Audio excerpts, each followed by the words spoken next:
السلام علیکم ورحمۃ اللہ۔ آج میں آپ کو ایک حدیث سناؤں گا۔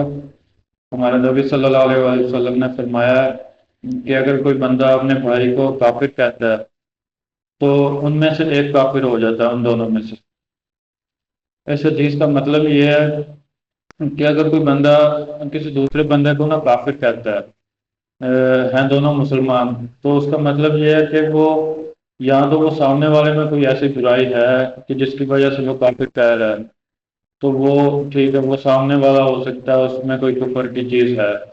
اگر وہ کفر والی اس میں کوئی بات نہیں ہے نا، تو پھر جس بندے نے اس کو کافر کہا ہے نا، وہ کافر ہو جاتا ہے۔ یہ ہمارے نبی صلی اللہ علیہ وسلم کی حدیث ہے۔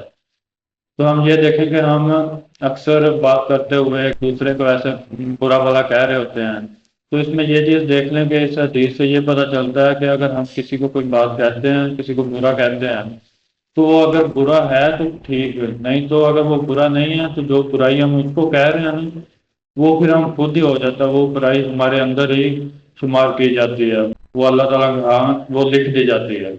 تو کسی کو بھی برا کہنے سے پہلے، کسی کو بھی لان تان کرنے سے پہلے یہ چیز سوچ لینی چاہیے کہ کیا اس میں یہ چیز ہے، نہیں تو وہ گناہ خود پہ ہی آ جائے گا۔ یہ چیز ہمیں غور کرنی چاہیے۔ السلام علیکم ورحمۃ اللہ۔